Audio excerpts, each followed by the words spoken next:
bagaimana kita membuka yang namanya brankas tadi kan, bunker tadi. Itu kalau mereka berantem, jadi sebenarnya jangan-jangan Presiden Prabowo membiarkan berantem dulu.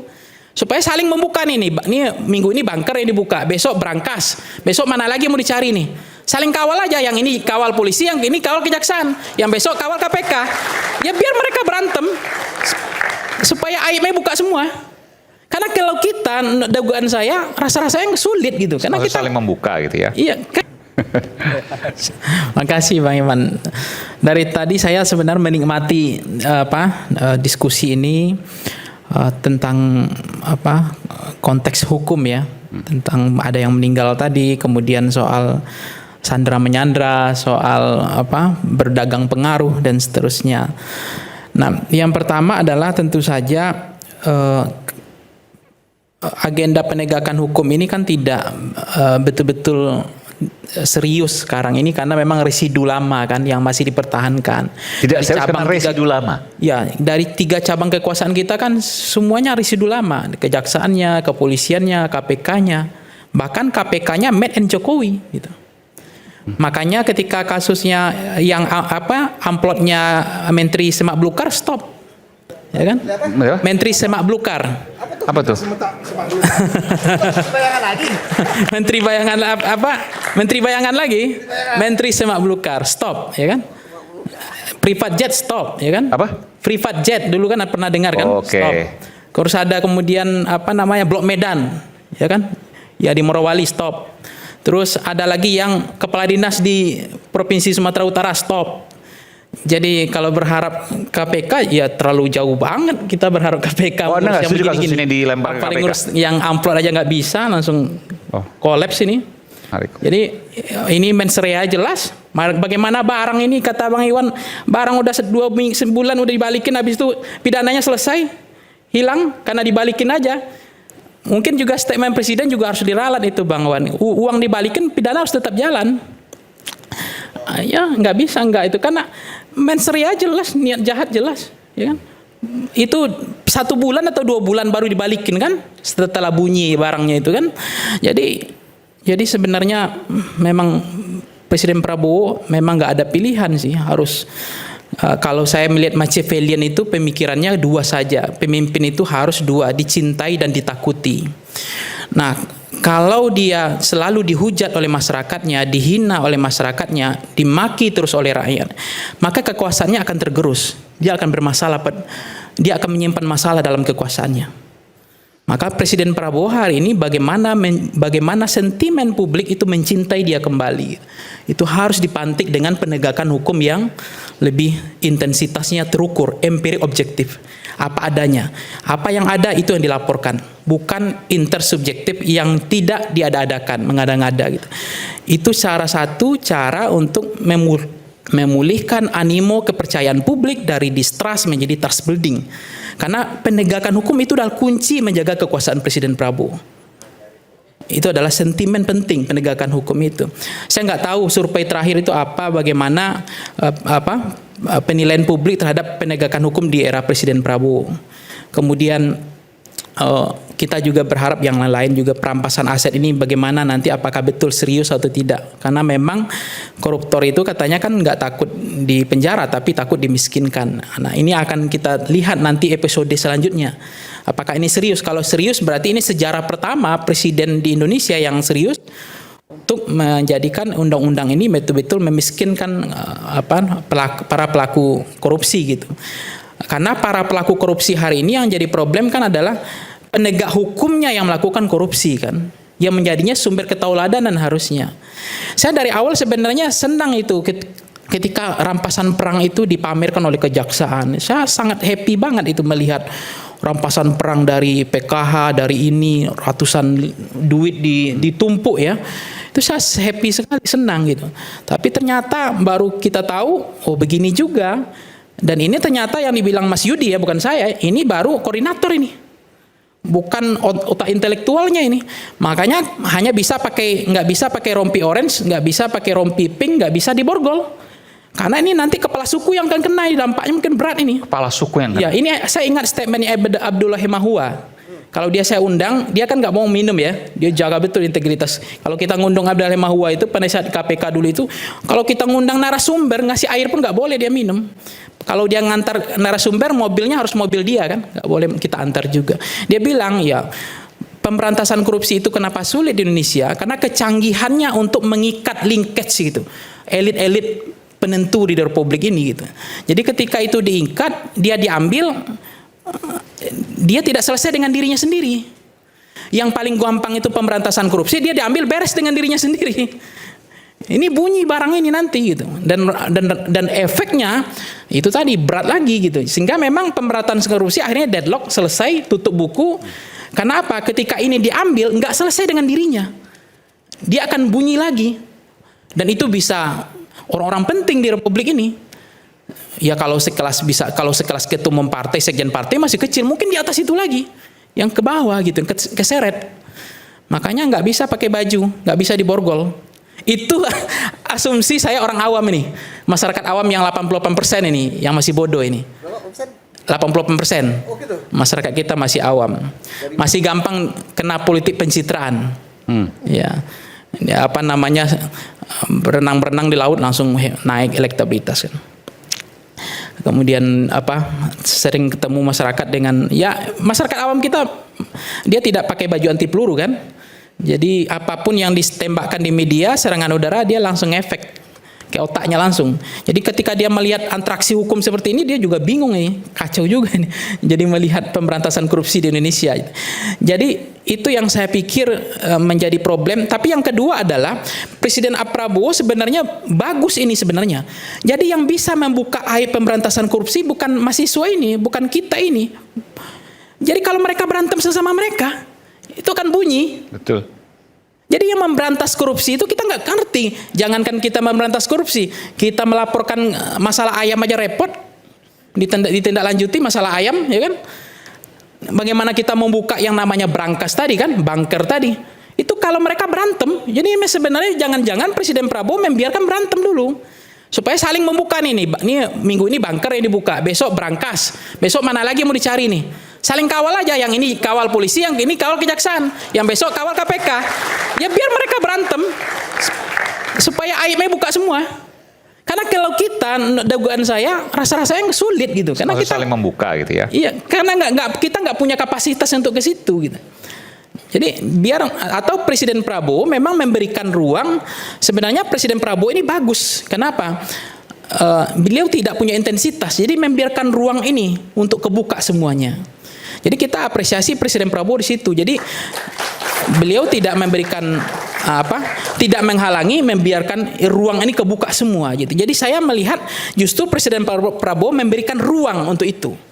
Nah, cuma sentimen pemberantasan korupsinya jadi terganggu. Itu persoalannya, citranya dalam penegakan hukum. Saya kan bagaimana kemudian kita penegakan hukum tanpa pandang bulu, itu setuju ya. Tanpa pandang bulu, siapapun dia, siapapun orangnya ya harus ditegakkan hukum. Tapi faktanya kan nggak begitu. Begitu kita bicara kemarin Kementerian Semak Belukar, nggak bisa begitu. Made in Jokowi. Itu fakta gitu. Karena mensrea jelas, orang dari amplot nggak masuk penjara, ya kan? Kalau saya udah masuk itu. Ya. Walaupun dikembalikan. Jadi ini intensitas hukum kita ya. Jadi kita nggak usah jauh-jauh, ini jangan bicara berangkas, bang, amplot aja nggak bisa kita bereskan. Jangan bicara yang besar-besar gitu kan. Ini amplot aja nggak bisa kita bereskan. Kuncinya di gitu ini ya. Ini yang kecil-kecil aja, jangankan kita bicara bunker, ini amplot aja nggak bisa.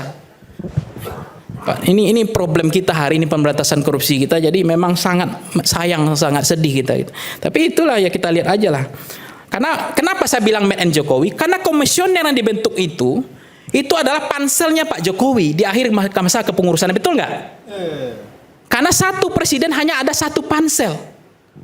Mestinya KPK kemarin panselnya adalah panselnya Presiden Prabowo. Diserahkan ke Presiden Prabowo untuk membentuk pansel memilih komisioner. Itu baru KPK made in Prabowo, baru pemberantasan korupsi gas, ya kan? Selesai itu semua. Oke, gas itu, ya kan? Tapi ini kan bayangkan bang, bagaimana intensitas kita membaca. pansel yang dibentuk di akhir masa kepengurusannya yang hanya boleh satu presiden satu pansel untuk milih komisioner. Tapi dipaksa di akhir masa di masa jabatannya dia bentuk pansel. Sehingga terpilihlah pansel komisioner Persi Med and Jokowi sekarang gitu. Sehingga konflik kepentingan berat ketika dengan Menteri Semak Belukar kayak barang ini. Itu faktanya. Ya kan ini Semak Belukar kan ada di Malaysia juga. Nah, karena di Malaysia namanya Kementerian Semak Belukar. Ya, kalau di sini nggak tahu apa nama kementeriannya. Yang penting kita kan nggak sebut nama, ya kan? Supaya aman kita, Pak Firman. Ya. Kalau nggak saya nanti bingung jalur kemana pulang ini kan. Nah, jadi menteri di Malaysia maksud saya. Urusan amplop. Ya. Hah? Di tangan Menteri Semak Yuk, 10 hari kan? Bagaimana mungkin 10 hari nggak ada menserianya? Cuma saya aneh. Yang ngomong satu kubu padahal gitu. Ya itu Tapi makanya. karena nuraninya beliau bicara. Pakai itu. Ya bagaimana Luar biasa, kita luar bicara biasa. tentang Febri gitu loh. Bagaimana kita mau bicara Febri masih jauh loh bicara. Ini menunjukkan Febri. luar biasa loh. Ya silakan. Saya pikir tadi Bung Sugeng akan diam, ternyata bicara juga. Luar biasa. Saya hormat loh, Bung. Jadi kalau memang ada mensreanya silahkan, ya kan? Kayak katanya. Tapi soal KPK tadi nggak bergerak dan seterusnya, Anda setuju nggak dengan itu?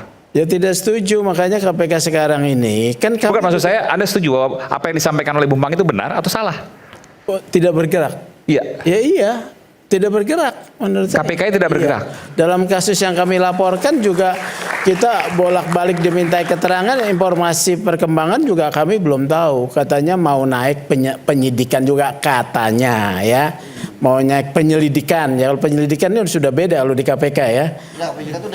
Udah syarat tinggal diekspos katanya. Ya ekspos dong ya. Supaya clear nih kasus gitu. Semualah kasusnya termasuk apakah menteri tadi ya. Kalau emang tidak cukup, katakan tidak cukup, jangan disimpan Gantung. kemudian dimainkan ya. KPK kan suka begitu, menyimpan nanti pada waktunya dimunculkan, dikelirkan lah, beri kepastian hukum. Oke. Ya. Berarti buat tema minggu depan. Amplop. Nah Semak intinya Belukar nggak ada di sini. nggak ada. Menteri Semak Belukar itu hanya ada di Malaysia. Kan Semak Belukar ya. Silakan. Ya itu maksudnya Pak Sugeng, jangankan bicara tentang Febri gitu loh. Ini yang Semak Belukar aja nggak tuntas gitu loh. Nah apalagi bicara yang lebih besar lagi ini kan. Ini apalagi. Jadi salah kalau teriak-teriak, ini kejaksaan harusnya diserahkan KPK, nggak selesai juga menurut Anda? Ini nggak selesai. Apalagi makin jauh menurut saya. Itu kan dugaan saya, Ya, tapi kan bisa salah juga. Kan namanya kita ini kan saya ngomong sebenarnya ketika diundang oleh Bang Aiman, saya menghormati ini aja karena ini kan persoalan hukum ini yang dibahas. Ya udah saya cobalah ada politik-politiknya sedikit kan. Tapi Anda mewaraskan negeri. Iya, mewaraskan negeri dalam konteks Sama seperti segini, Bung Iwan. common sense gini, artinya hukum itu kan di bawah kekuasaan, ya kan? Ya. Jadi hukum tidak boleh ditaklukkan oleh kehendak kekuasaan. Jadi politik kan nggak boleh di sini nih, hukum Ya, harus ya. di sini. Tapi realitanya kan adalah hukum itu ditaklukkan oleh kehendak kekuasaan, realitas kekuasaan. Mungkin itu juga kasusnya FH sekarang gitu. Tekanan politiknya lebih kuat daripada hukumnya. Harusnya panglimanya tetap hukum, tapi faktanya di Indonesia secara empiri objektif nggak begitu. Hukumnya tidak panglima, tapi politiknya yang panglima. Hukumnya ditaklukkan oleh kehendak kekuasaan gitu. Nah, saya kekuasaannya bisa macam-macam. Tetapi intinya sih penegakan hukum kita ya itu tadi, no viral, no justice ya. Penegakan hukum lamban, tidak bertindak cepat. Setelah kasus viral baru kemudian bergerak aparat hukum kita. Nah, itu kan juga miris. Saya juga berduka cita, sedih melihat orang yang maling ayam langsung digebukin meninggal. Anaknya nangis. Ya, sementara ini uang berangkas, uang triliunan nggak diapa-apain gitu. Bahkan di Borgol pun tidak, di Pasar Rompi pun tidak. Bayangkan. Sementara ini yang maling ayam digebukin langsung dihukum mati. Ya kan? Makanya saya tanya nih, setuju nggak kira-kira kalau diperlakukan, misalnya kalau ditanya ke publik nih, apakah setuju diberlakukan hukuman mati bagi semua koruptor? Kemudian, nah itu, mestinya ini harus dilakukan survei ini. Kalau 99,9% setuju, harus memang ya saya mendukung Prof Mahfud itu memang harus diterapkan hukuman mati nih. Oleh hakim, karena undang-undangnya sudah ada. Iya, katanya pelanggaran HAM, termasuk perampasan aset, pelanggaran HAM. Jadi Republik nggak jadi berjalan ini kalau pelanggaran HAM terus. Nah, tadi ya mengambil aset dan dimiskinkan kan. mengambil aset dan dimiskinkan. Nah, kemudian pembuktian terbalik ya perlu juga ini pembuktian terbalik bagi pejabat yang memiliki kekayaan yang tidak wajar. Ini gimana? Perlu juga dipersiapkan aturan mainnya supaya ini kekayaan yang tiba-tiba mendadak besar-besar ini harus ditindaklanjuti nih. Banyak sekarang bunyi itu, berapa kasus saya lihat tiba-tiba rekeningnya besar banget itu. Padahal dia pejabat gajinya nggak segitu gitu. Nah, perlu ada pembuktian terbalik bagi pejabat yang memiliki kekayaan yang tidak wajar kekayaannya. Itu menurut saya juga harus diseriuskan oleh Presiden Prabowo. Jadi apakah setuju diberlakukan undang-undang perampasan aset untuk mengambil alih aset dan memiskinkan? Saya pikir masyarakat juga setuju kan? Mungkin 80-99% juga setuju. Nah, tinggal bagaimana ini akan dieksekusi atau tidak gitu. Nah, saya berharap Presiden Prabowo betul-betul mau mendengar ini dan akan disahkan meskipun dianggap melanggar HAM gitu. Karena kan melanggar HAM ini juga masih complicated, menyimpan masalah juga. Tapi kemudian ketika tidak ada penegakan hukum yang jelas ya kita juga menjadi sedih gitu melihat Indonesia hari ini babak belur hukumnya. Jadi tidak ada jaminan kepastian hukum juga menjadi problem, nanti akan menurunkan approval rating terhadap Presiden Prabowo, level confidence bisa turun karena orang di Indonesia itu hanya percaya ya 3 hal. Mereka tidak makan, pernah saya bilang di sini kan, dia tidak makan dia bisa cari makan sendiri, tidak ada keamanan dia cari keamanan sendiri. Tapi kalau dia tidak ada lagi kepercayaannya terhadap pemerintah, distrust, itu musibah negara. Bahkan tidak makan tuh tidak lebih berbahaya ketika Tidak berbahaya dibanding kepercayaan. 2 ini boleh hilang. Tapi yang Makan dan apa tadi? keamanan. Keamanan boleh hilang. Dia bisa cari keamanan sendiri. Makan dan keamanan boleh hilang. Dia bisa cari keamanan sendiri kan? Oke. Tapi ketika kepercayaan itu runtuh, itu yang nggak bisa. Negara itu akan problem tersendiri di violent state itu kan. Jadi artinya memang kepercayaan ini harus dijaga oleh Presiden Prabowo karena ini barang mahal, barang mewah, memulihkan animo kepercayaan publik, maka semua penegak hukum hari ini ya harus diganti kalau nggak beres gitu. Menteri-menteri yang tidak berpihak pada tidak pro rakyat harus diresapel oleh Presiden Prabowo. Karena begini, saya khawatir aja. Ketika Presiden Prabowo memberikan ruang kepada sisa-sisa lama, ya, khawatirnya mereka membangun kekuasaan baru, membangun kekuatan baru untuk menjatuhkan yang the ruling party, itu yang saya khawatirkan. Karena diberikan ruang untuk mereka membangun kekuatan baru. Makanya sisa-sisanya harus dibumi hanguskan. Tapi kan Presiden Prabowo selalu saya bilang, saya dituduh adu domba, nggak suka orang bersatu. Tapi kan ulah dari 3 cabang kekuasaan kita ini jadi ribut negara ini karena nggak beres kejaksaannya, kepolisian dan KPK-nya gitu. Nah artinya menurut saya jangan berikan oleh Presiden Prabowo ruang untuk mereka untuk menyusun kekuatan baru, dan itu justru kalau dalam Machiavelli Leviathan itu kalau kita nggak penggal lehernya, siap-siap leher kita dipenggal. Itu ekstrimnya Machiavellian. Itu ilmu berkuasa. kill or to be killed. Nggak ada pilihan. Tapi nggak segitu-gitu banget lah. Tapi intinya dimatikan aja yang akan mengganggu kekuasaan Presiden Prabowo. Menurut saya itu jalan terbaik untuk Presiden Prabowo gitu. Dimatikan maksudnya ininya diganti gitu, bukan arti harfiah. Jangan dipenggal. Maksudnya itu kan bahasa Machiavellian aja.